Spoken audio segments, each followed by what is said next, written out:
some of the many faces of a special place. In 1969, it was one of the first vacations for my young family, and I've returned here every year since then. A sandy arm stretching for 70 miles into the Atlantic, this part of New England offers historic treasures and some of the finest seascapes in America. Hello, I'm Don McGowan. Welcome to Travel Travel. Welcome to Cape Cod and the islands.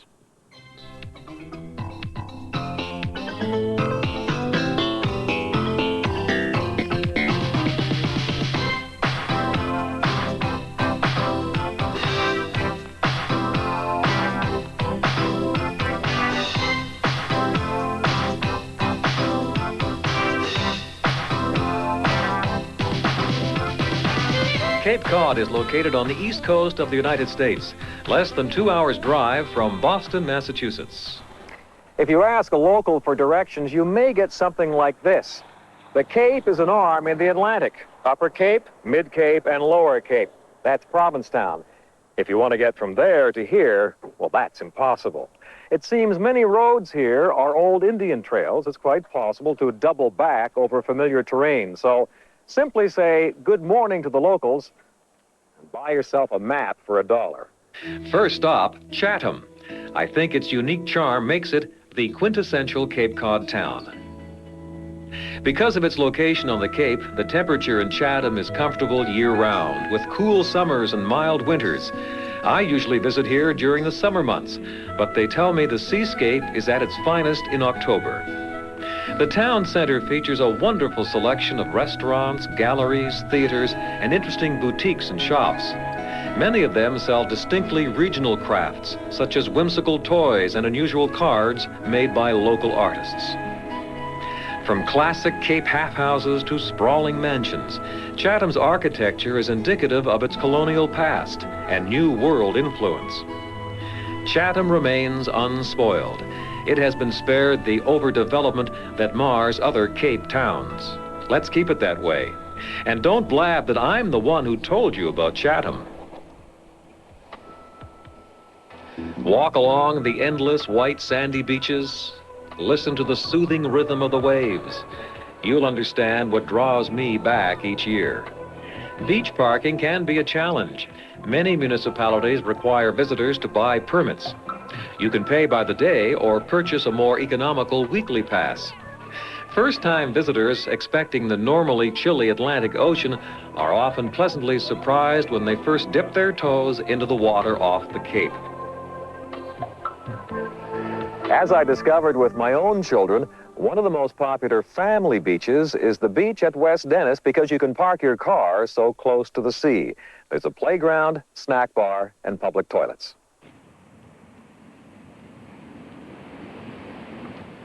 There's a great variety of beaches on the Cape, but this is my special beach, my secret beach. And if you think I'm going to tell you where it is, sorry. One of the joys of my Cape Cod holiday is my annual pilgrimage to the Cape Playhouse here in Dennis, one of America's most charming summer theaters. It opened in 1927, Basil Rathbone starring in The Guardsman. A young apprentice named Betty Davis once worked as an usher here. The box office opens 10 a.m., 6 days a week.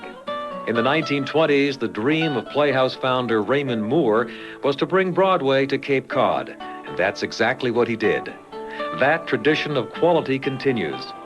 The Cape Playhouse compound includes a movie theater and art studio. During one of my summers here, I discovered a local treasure in Yarmouthport, Parnassus Books. The owner's great love of books is evident in the wide selection that fills every nook and cranny. You'll find both old and new books here, most of them in hardcover. The variety is remarkable. Only one category of books is underrepresented, the bestseller. Parnassus is the perfect place to find that obscure title for which you have searched high and low. A perfect spot on that rainy afternoon.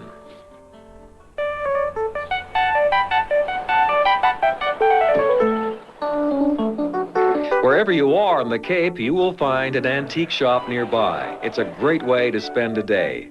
The shops come in all shapes and sizes, from upscale by appointment-only establishments to out-of-the-way barns and everything in between. They all look inviting. Whether you spend the day just looking, or if you're searching for that special piece, you can spend hours combing through the vast selection of early Americana and unusual collectibles. You never know what you'll find. How do you think these two would look in the front of the house?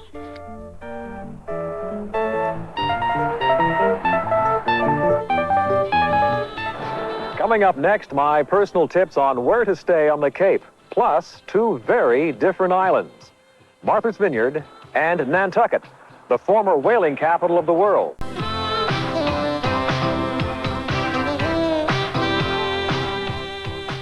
The Cape is dotted with beautiful, secluded freshwater lakes and ponds, and many have beaches like this one in Brewster. Long-time Cape visitors have come to appreciate enjoying the ocean in the morning and swimming in a freshwater lake in the afternoon. Check out your map. The tranquility of this freshwater retreat will make you forget all your problems. Many of the lakes and ponds have camping facilities nearby. These sites are very popular, so reserve well in advance. You're never far from water on the Cape, even when you're dining. One of my favorite spots is Thompson's Clam Bar in Harwichport. I prefer it here at midday. Evenings can be a little busy. The activity on Winchmere Harbor, a sailing class, the ducks, and a lobster. A perfect noon hour on Cape Cod.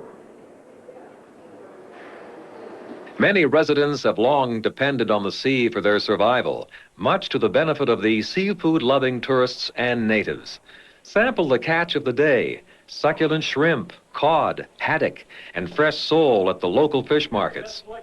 If you have a grill at your disposal, take some back with you to whip up a mouth-watering meal. Usually they're two small claws. A male usually has a large claw and a small claw. The female, two small claws. How about getting a huge lobster, like a 6-pounder, or would it tend to be tougher? No, it would be just as tender as wow. a lobster. Something like this we could probably have for maybe 4 people. Rule of thumb. And just as tender? Just as tender, sure. Is that a local? Local lobsters probably out of P-Town. We do get some out of Chatham and right here in Howard.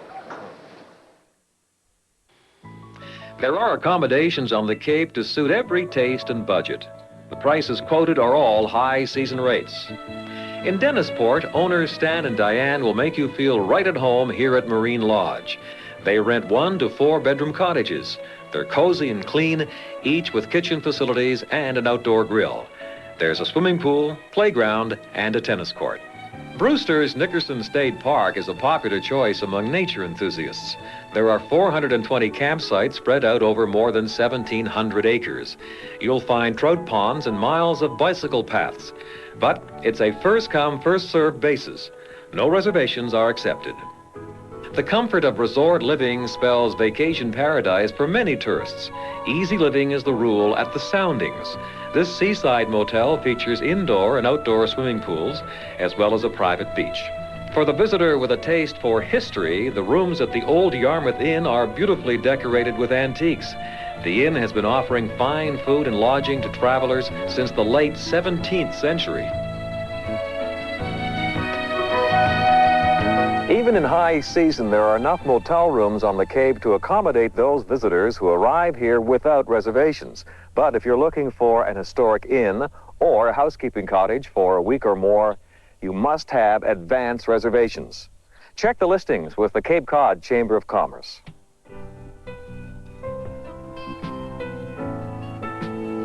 As a frequent visitor to Cape Cod, scenes like this pain me. Parts of Route 28 are overcrowded, overdeveloped. I guess a lot of people like mini golf and fast food outlets. In peak season, avoid infamous Route 28 in and out of Hyannis. I recommend you take Route 6A for a more scenic way to get around the Cape. The route links major towns, villages, and tourist attractions.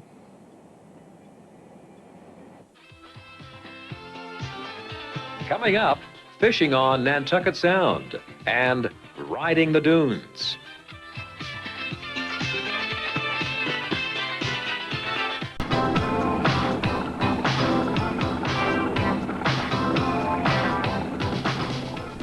The outer shores of Cape Cod offer some of the best saltwater fishing in the U.S. Most of the harbors along the Cape provide charter and party boat services. It doesn't have to cost a fortune. Fares start as low as $12 for a half day. Morning, Skipper. Good morning, John. How are you? Nice to see you. Welcome aboard the Poly 5. Well, I fished the Grand Banks for many years, you know. Well, that's great. Yeah. We're going to do a little bit of fishing down off of Saquatucket here. We'll go down to Monomoy. Great. And, Monomoy Island is just off Chatham and has been turned into a wildlife refuge. Today, the only wildlife I'm interested in is fish. Captain Spencer has been taking fishing parties out here for years. He knows the area well and has assured me there's an abundance of hungry game fish off these shores. Well, that's good because the salty sea air does work up an appetite. And with the latest in fishing technology, this should be a snap. You sure that fish finder's working? I thought this was going to be a piece of cake. I've only got one afternoon. I think he needs new batteries in the fish finder. I got a hit, I think. I just got it in. I got something. Get them now. Yeah, here. Oh, wait a minute. It looks awfully small. Looks vicious to me. What is it? It ain't fish. Seaweed. Is that all this seaweed? 25 minutes for seaweed. Well, a little hollandaise sauce, it won't be bad, huh? Seaweed. Combine seaport charm, old world flair, and a touch of New York, trendy with a dash of the outrageous, and you might get a sense of Provincetown. If anything, Provincetown is intriguing. It's a fishing town, resort, and artist colony. All that and one of the most flamboyantly gay communities in America. Its permanent population of 3,500 swells to 75,000 in the summer. Traffic along the main road leading to Provincetown can make traveling here trying at the best of times. But once you arrive, you'll see it was worth the trip. Sidewalk artists, great restaurants, and lots of street action. Find yourself a place to sit in the center of town and take in the atmosphere. Once an important whaling center, for the last 100 years, Provincetown has supported a thriving artistic colony. One of its most celebrated claims to fame happened at the local playhouse. A young, unknown playwright named Eugene O'Neill convinced the Provincetown players to stage his previously rejected plays. As we all know, he went on to international acclaim. No visitor to Provincetown should leave without seeing the dunes. The best way to get around is by taking a guided tour.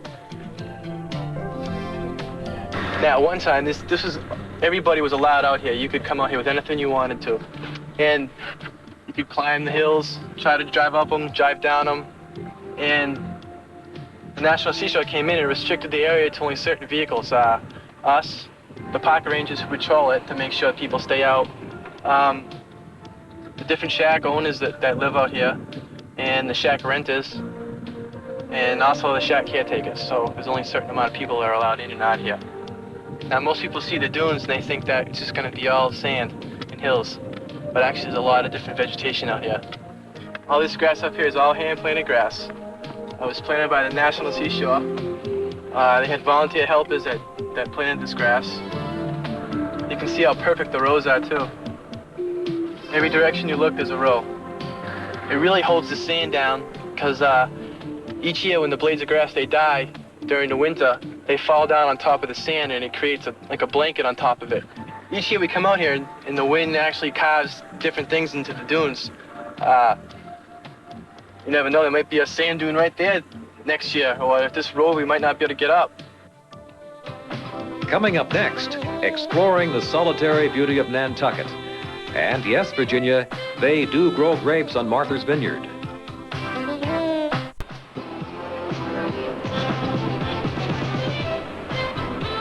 We have selected 2 day trips from Cape Cod to the islands, Martha's Vineyard and Nantucket. There is daily ferry service from Hyannis and Woods Hole near Falmouth. Right now we're cruising on Nantucket Sound, a 45-minute trip from Woods Hole. These trips are very popular in high season. If you plan to bring your car, reserve well enough in advance. Better still, leave your car on the dock and use mopeds or bicycles on the islands. You can also fly to the islands. The trip takes from 15 to 20 minutes. The jet lag is terrible. Martha's Vineyard is only 5 miles south of Cape Cod. Ferry passengers disembark on the north side at Vineyard Haven or Oak Bluffs. If you did not bring your car, you can take a bus or taxi to the largest and one of the most interesting municipalities on the island, Edgartown.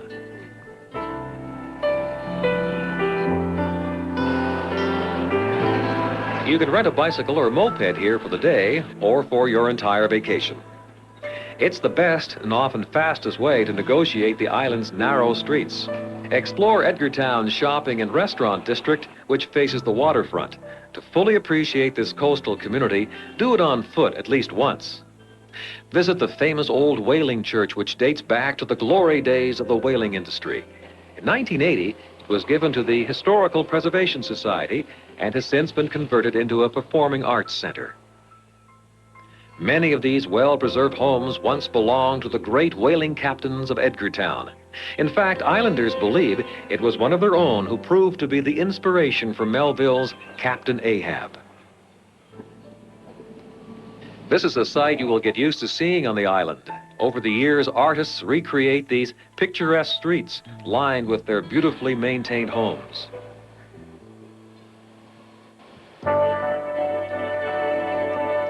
From Edgartown, cycle over to Oak Bluffs. You'll find some of the most unusual homes on the island. The town was once the site of summer meetings held by Methodists. Tired of living under canvas, the participants built wooden cottages the shape of tents. Then families tried to outdo each other in fantasies of gingerbread. Who was Martha, for whom the vineyard is named? Well, she was the daughter of the British explorer Bartholomew Gosnold, who landed here in 1602. He found the largest island in New England covered with wild grapes, and he named the place for his daughter. Wild grapes still grow here today, and there is one operating vineyard.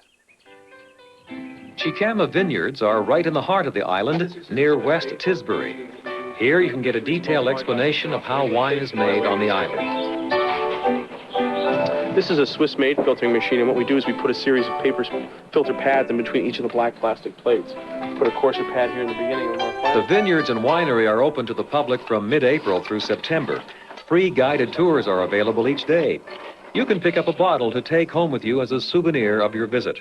Of course, they save the best for last. Cheers, or should I say, ahoy.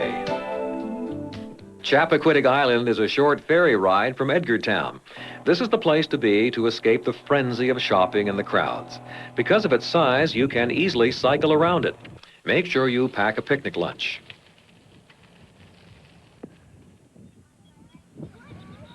Because of its limited access, Chappaquiddick Island remains a natural, unspoiled area. Over 500 acres of grasslands and dunes have been protected. It's an ideal spot for bird watching. And I think it's ironic that this tiny, tranquil spot of New England will always be remembered as the site of a tragedy that cost a native son the presidency. The island of Nantucket is 30 miles from the mainland. Nantucket is the Indian word for faraway land. Ferries provide a link, so do airlines when the fog is being cooperative. A view like this is what helps you understand why the islanders are fiercely protective of the unspoiled natural beauty of Nantucket. Even when it's gray, there is a mystique about Nantucket related to the island's isolation and, to a lesser extent, celebrities here who have sought refuge from the limelight. Its long, wide, sandy beaches are among the best in the world. Settled in 1659, maritime history surrounds the visitor.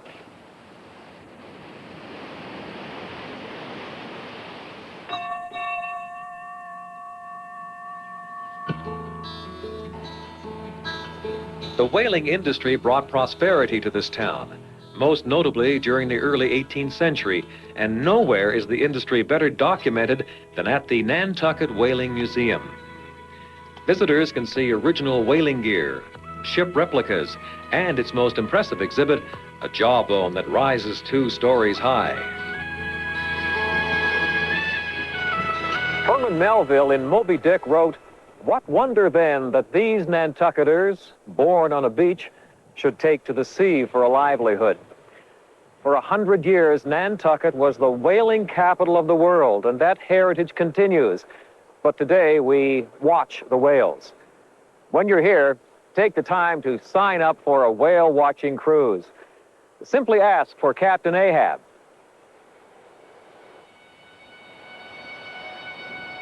There she blows.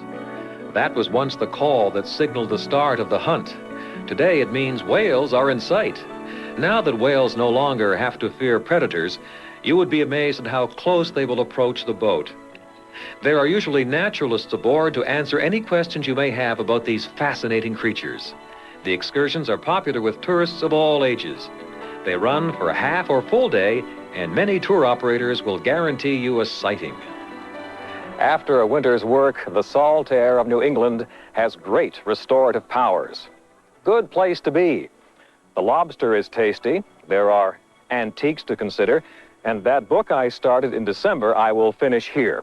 But it is the sea that draws me back each year. It dominates life here. It never changes. It never disappoints in its lure. And like the tide, I'll return. For Travel, I'm Don McGowan, and goodbye from Cape Cod and the islands.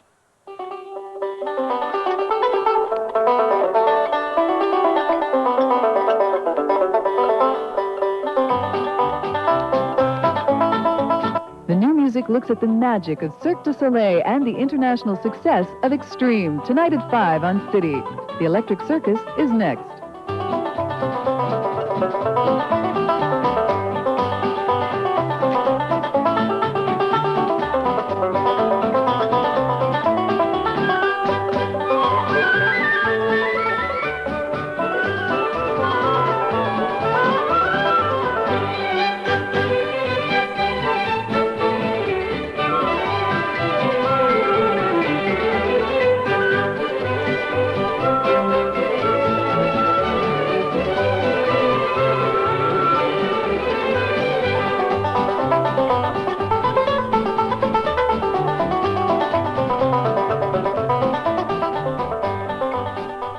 For more information on this travel destination, write to CFCF 12, 405 Ogilvy Avenue, Montreal, Quebec, H3N 1M4. Ground transportation provided by Budget Rent-A-Car and Truck. You always get a better deal at Budget, Canada's largest short-term car and truck rental company with over 300 locations across Canada to serve you. Accommodations on Cape Cod were provided by the Riviera Beach Resort, your fully equipped resort in the heart of the Cape. Accommodations on Martha's Vineyard were provided by the Edgartown Heritage Hotel, combining an old-fashioned welcome with modern comfort. Don McGowan's wardrobe provided exclusively by Henry Marks on Drummond Street in Montreal.